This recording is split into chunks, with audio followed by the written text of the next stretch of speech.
한마디로 청와대도요 속수무책인 상황이었던 것입니다. 스마트폰 SNS를 통하여 김기현 전 울산시장 및 측근 등에 대한 비리 의혹을 제보받았습니다. 안부 통화를 하던 중 김기현 시장 측근 비리가 떠온다는 이야기를 나눴습니다.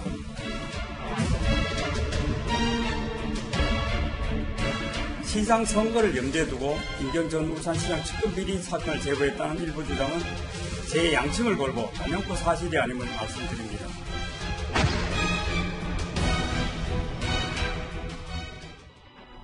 예, 오늘 뉴스탑10은 여기부터입니다. 단단히 칼을 뺀 윤석열 검찰의 수사 속도가 정말 빠릅니다. 어젠 첩보 문건을 만든 문모 행정관을 소환한 데 이어서 오늘은 이 최초 제보자인 송병기 부시장을 불렀습니다. 동시에 울산 자택과 집무실까지 샅샅이 압수수색을 했습니다. 이 얘기 본격적으로 하나하나씩 얘기를 해볼 텐데요. 먼저 이현정님. 네.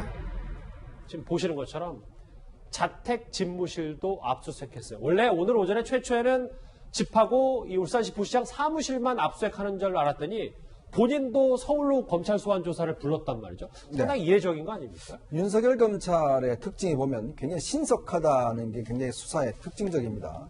아마 특수사를 그동안 많이 해봐서 굉장히 신속하게 하는 것 같은데 아마 이런 데는 몇 가지 이유가 있습니다. 첫 번째는 일단 이 제보자의 신원이 사실은 어떤 면에서 보면 좀 오래 있다가 밝혀졌어야 됐는데 청와대 브리핑으로 해서 굉장히 빨리 밝혀진 측면이 있어요. 청와대 고민정 대변인이 이 사실을 밝히고 바로 이어서 일부 언론에서 그 사람이 누군지를 다 찾아냈지 않습니까? 예. 일단 그 제보자 신원이 빨리 특정됐다는 것이 이제 검찰이 빨리 원인 중에 하나고요. 또 하나는 이 송병기 부시장의 진술이 계속 바뀌어온다는 것이죠.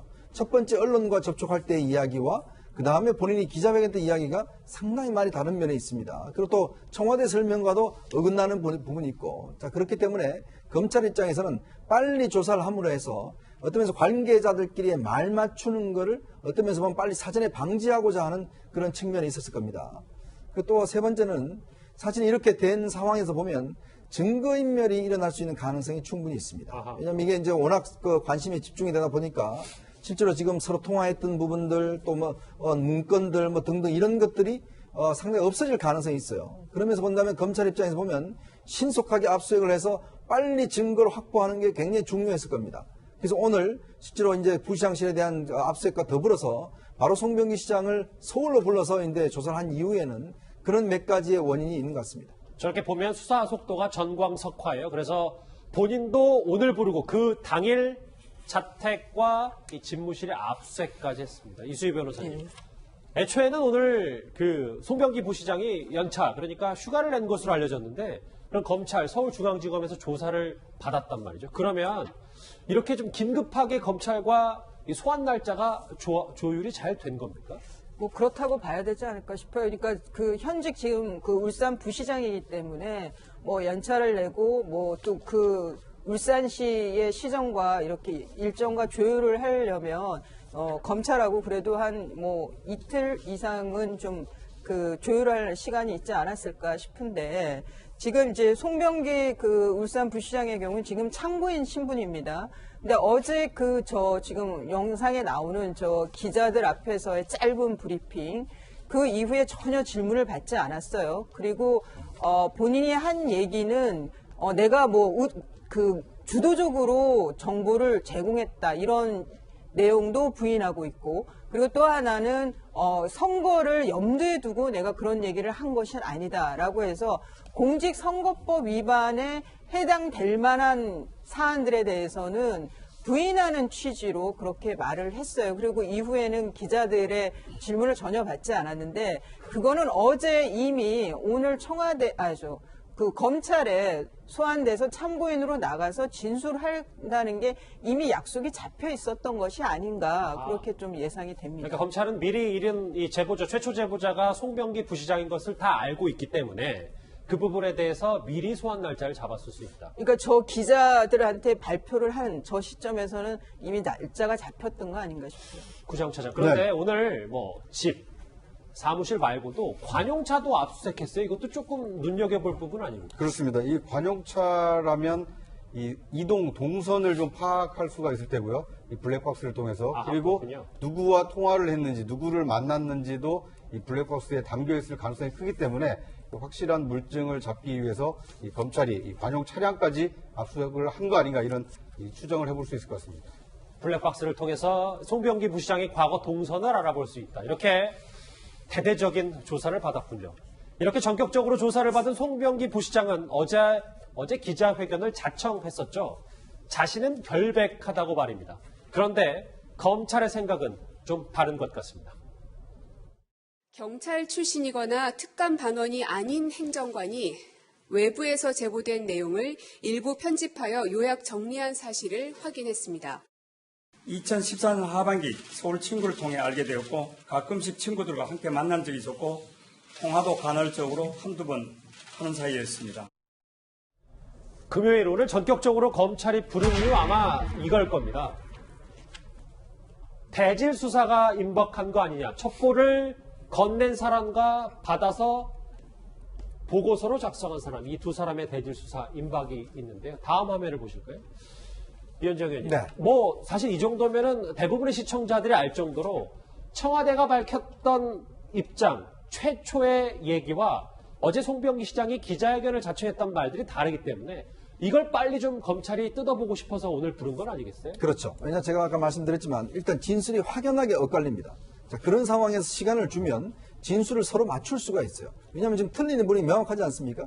처음에 만난 날짜가 분명히 다릅니다. 송병기 시장은 2014년에 친구의 소개로 만났다고 이야기를 하고 있고 그 이후에도 몇 차례 만났다고 이야기를 하고 있는데 지금 청와대 고민정 대변인의 지금과 그다음에 청와대 관계자의 설명에 따르면 두 사람은 캠핑장에서 우연히 만났다고 이야기를 하고 있어요. 근데 지금 송병기 시장은 캠핑장에 캠자도 나오지 않습니다.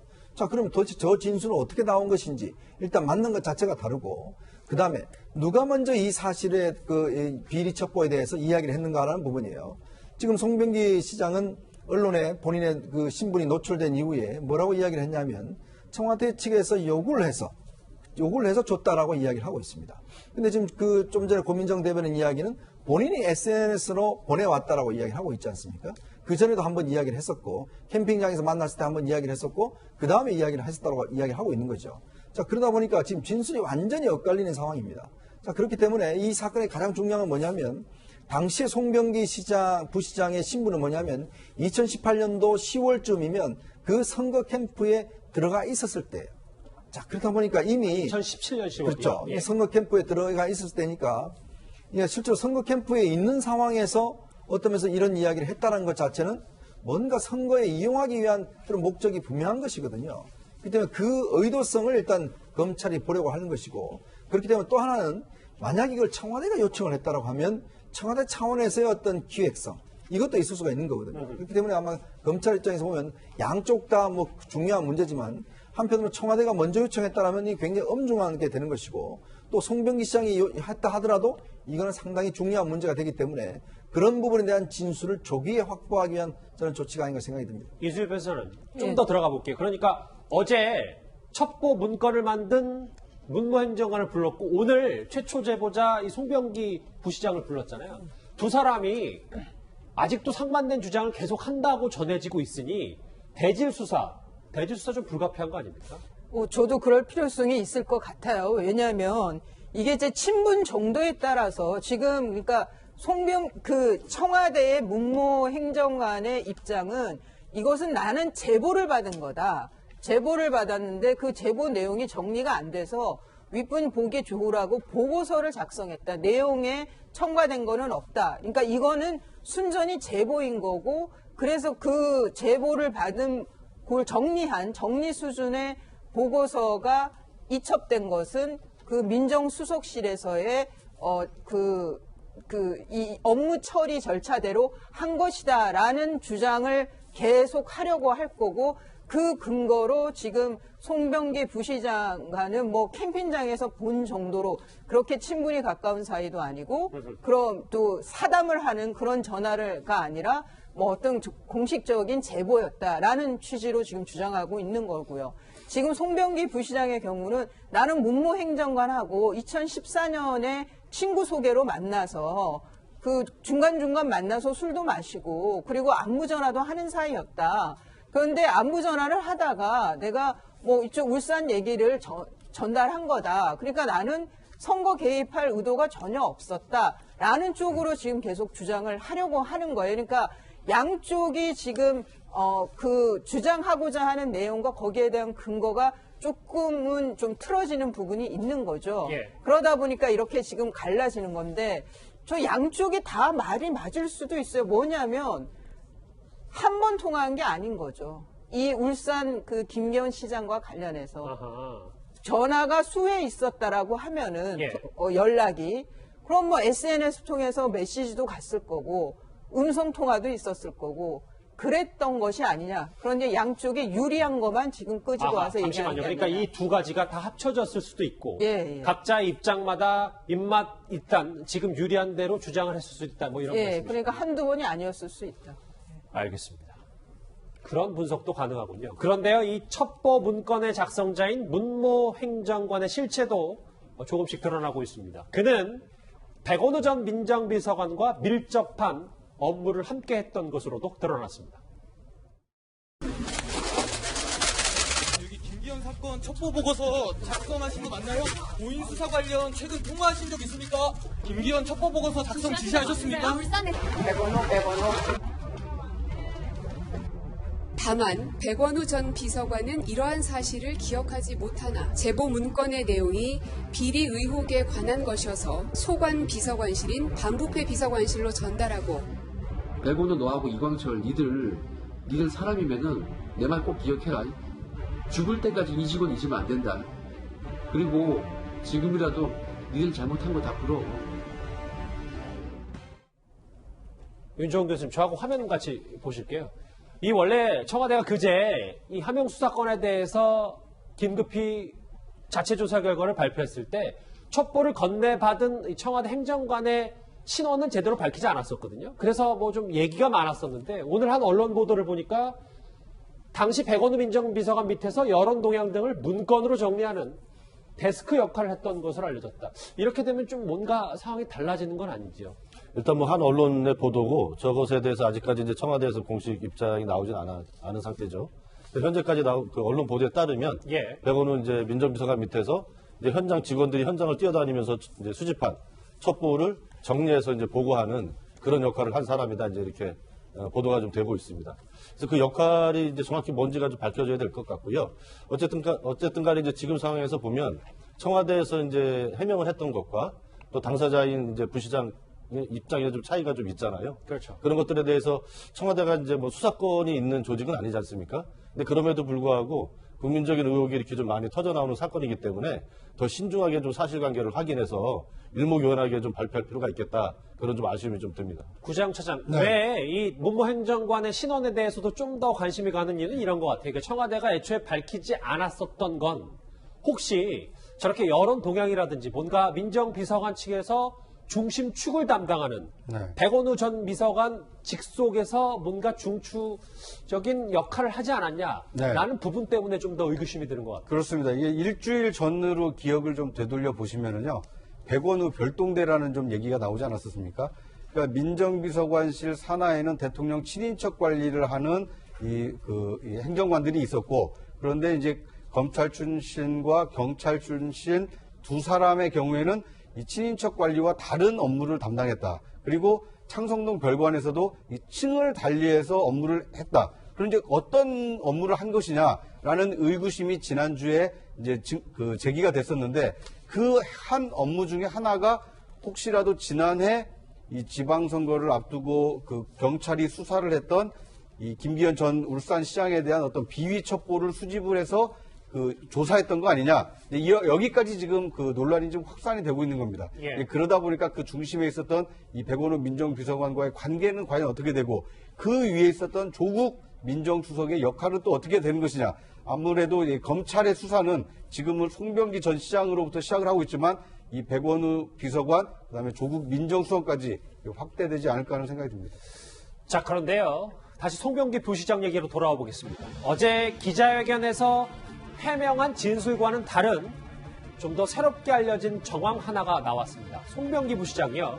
청와대에 첩보를 전달한 이후 2017년 12월 경찰과도 접촉했던 정황입니다. 그리고 분명하게 밝히는 것은 시장 선거를 염두에 두고 김기현 전 울산시장 측근 비리 사건을 제보했다는 일부 주장은 제 양심을 걸고 단연코 사실이 아님을 말씀드립니다. 참 2017년에 많은 일들이 있었습니다. 이현정 의원님. 송병기 부시장이 2017년 10월에 청와대 촉보를 건넨 뒤에 12월쯤인가요? 경찰과 접촉해서 일단 경찰의 참고인 조사 2번을 받습니다. 이 부분에 중요한 포인트가 있는 거 아니겠어요? 그러니까 결국 이제 시작점과 어떤 면에서 보면 끝점이 어떤 면 송병기 부시장으로 연결된다라고 이야기할 수가 있겠죠. 왜냐하면 일단 자기가 처음에 발설해서 이 수사가 이제 민정비서관실에서 보고서가 작성이 됐고 또 그것이 이제 경찰청으로 넘어와서 울산경찰청 넘어갔지 않습니까? 근데 울산경찰청이 이제 이거를 본격적으로 수사를 하면서 또 송병기 부시장을 부른 거예요. 근데 그러다 보니까 이제 수사가 이루어지면서 결국은 자신이 어떤 면에서 보면 첫 시작점이었고 이것을 이제 확대 재생산한 측면, 이것도 송병기 부시장이었다는 것이죠. 당시에 2017년 12월 달에 경찰이 보니까 이 사건을 12월 28일 날 이제 경찰청으로부터 접수를 받는데요. 그 이전에 이미 4차례나 사실은 김기현 실장에 대한 통화 내역을 사실은 조회를 했다고 합니다. 자, 그런 걸 보면 실제로 울산경찰 같은 경우도 이 경찰청으로부터 정보가 오기 이전에 이미 이 사건에 대한 수사를 준비한 게 아닌가, 그런 이제 의혹이 있는 거거든요. 그러면 이 지금 송병기 부시장이 조사를 받은 것도 보면 뭔가 어떤 구색을 맞추기 위한 어떤 그런 짜맞추기 위한 이제 그런 출발점에서 보면 송병기 부시장의 역할이 상당히 중요하게 떠오른다. 그냥 이야기하다가 뭐 생각이 나서 그런 게 있다, 이런 정도의 이야기는 아니라는 것이죠. 이현정님 좀 더 들어가 보면, 그러니까 이 송병기 부시장이 2017년 8월에 송철호 캠프에 들어가고, 네. 그 다음에 10월에 이 청와대에 이렇게 첩보를 건네고, 12월에 경찰과 접촉해서 일단 수사에 협조했다라는 건 일각에서 얘기하는 청무 수사라는 가능성을 좀 입증해주는 그런. 저는 뭐 얘기입니까? 그런 개연성을 충분히 보고 있습니다. 왜 그러냐면 당시에 생각해 보십시오. 송병기 부시장이 그냥 다른 거 일하는 분이 아닙니다. 이 사건과 관련이 없는 분이 아니에요. 왜냐하면 내년에 있을 어떤 지방선거에서 치열하게 붙어야 될 상대방에 대한 이야기를 하는 거거든요. 그리고 이 송병기 시장은 이미 이 선거 캠프는 공적으로는 3월 달에 발족을 했지만 이미 비공적으로 이미 지난 2017년 8월부터 비공적으로 선거 캠프가 운영이 됐고 거기에 핵심으로 송병기 부시장이 일을 하고 있었을 때요. 그러면 선거 전략을 담당하는 사람이 뭘 하겠습니까? 상대방의 약점을 최대한 밝혀내서 그 약점을 부각시키는 게 선거 전략의 제일 포인트 아니겠습니까? 그러면 송병기 부시장의 주 업무가 바로 이거예요. 그냥 전화해서 울산 돌아가는 이야기 하다가 한마디 그 사람 뭐 있는데 이렇게 이야기한 차원이 아니라는 것이죠. 이수희 변호사님, 저하고 다음 바뀔 화면 한번 보실게요. 글쎄요, 좀 트리거, 방아쇠가 될 수 있는 얘기, 아까 얘기했던 경찰과의 수사협조, 그리고 오늘 한 언론 얘기는 어제 긴급 기자회견을 자청한 송병기 부시장이 그런 얘기를 했었잖아요, 이수희 변호사님. 예. 그 울산 바닥, 시쳇말 울산 바닥에 다 알려진 얘기여서 그냥 전했다라고 했는데, 관련해서 당시 울산에서는 관련 보도가 하나도 안 나올 정도로 잘 안 알려진 얘기라고 하더라고요. 그러니까 이제 오늘 문화일보의 보도에 의하면은 이게 지금 그 송병기 부시장이 말한 게 청와대 말하고도 그 많이 다르고 다른 점들이 있고, 또 하나는 이제 그 송병기 부시장이 본인이 말한 건 이거는 뭐 어떤 그 제보가 아니다, 네, 그런 건데, 그러니까 뭐 투서 같은 그런 게 아니었다라면서 그냥 울산 시내에서 일반적으로 소문이 나 있는 걸 그냥 얘기 중에 전달한 거다, 이런 취지였는데요.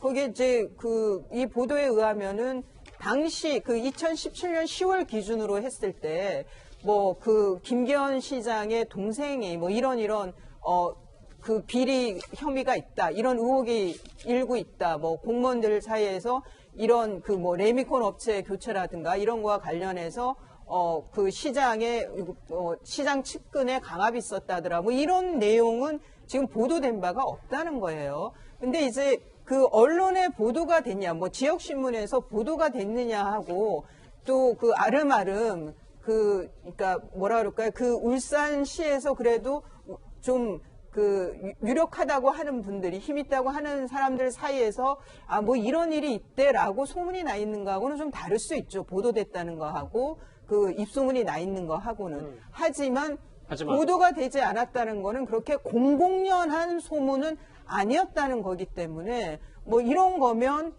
또 하나는 송병기 부시장이 당시에는 교통국장을 하다가 김기현 시장 때 좀 대우를 못 받았다는 거 아니에요. 그래서 좀 불만이 있는 상황이었으면 다른 어떤 사람들보다는 김기현 시장의 울산시 내부 사정을 더 잘 알았을 거 아니에요. 그렇다라고 하면은 본인에게는 그런 소문이 있다고 다른 사람도 알았다고 볼 수도 있지만 그렇지만 본인이 남보다는 더 잘 아는 위치였지 않았을까 싶어요. 예, 좀 교수님. 어쨌든 뭐 저 사건 지금까지 나온 거로만 보면 관가에서는 좀 많이 좀 알려진 얘기가 이제 떠돌았던 것 같아요. 그것이 이제 실제 이제 지역 언론의 보도가 안 됐던 것뿐이지 않을까 이제 그런 생각이 들고 실제로 이제 저기서 논란이 됐던 것은 지금까지 논란이 됐던 것은 핵심 이제 두 가지라고 보는데요. 최초에 이제 청와대에 이제 제보한 것이 출처가 누구냐 그리고 이제 그것이 반부패 비서관실로 이제 이첩되는 과정에서 얼마나 강력한 이제 수사 의지를 갖고 수사를 해라 이게 민정비서관 쪽에서 했느냐 이런 논란이 있어 왔지 않습니까 지금까지. 근데 일단 이제 최초 제보자는 밝혀진 상황이고요 지금 부시장으로 이제 밝혀졌고 그 논란이 이제 청와대에서 이제 요구해서 했는지 아니면 본인 얘기처럼 통화하다가 했는지 그런 것은 좀 밝혀질 문제라고 보는데 그 사실 자체가 뭐 울산 지역에서 언론의 기사가 났다 안 났다 이거는 별로 중요한 것 같지는 않습니다. 지금 시점에서 보면 그 당시에 울산의 어떤 정계 관계에서 얼마나 많은 사람들이 그런 얘기를 알고 있었느냐 그것만 확인되면 될 문제인 것 같습니다. 알겠습니다. 뭐 저희가 그래픽이라도 정리를 해봤지만 이렇게 김기현 전 시장과 송철호 부시장 그리고 중간에 이제 송병기 부시장까지 세 명이 좀 얽히고 설켜 있는 관계가 분명해서요. 그런데 어제 이 긴급 기자회견을 할 때까지만 해도 송병기 부시장은 경찰의 어부를 받았었습니다. 화면 만나보시죠.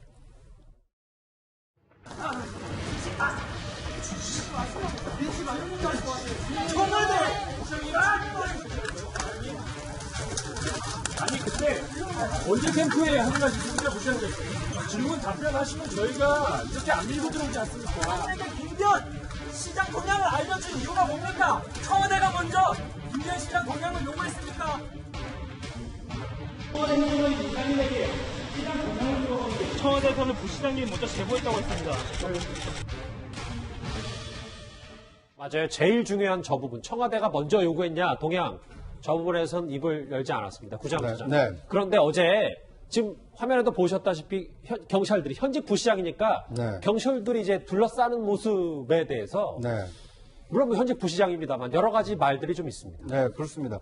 그러니까 경찰에게 뭐 신변보호를 요청을 했다라면 뭐 그럴 수도 있겠죠. 그런데 어제는 이제 신변보호를 요청하는 상황이 아니라 기자회견 이후에 이 추가 질문, 기자들의 추가 질문을 막기 위해서 이 길을 트기 위해서 이 경찰들이 저렇게 이제 엄호를 하고 있는 모습인데 일반적으로 상당히 좀 보기 힘든 이례적인 모습입니다.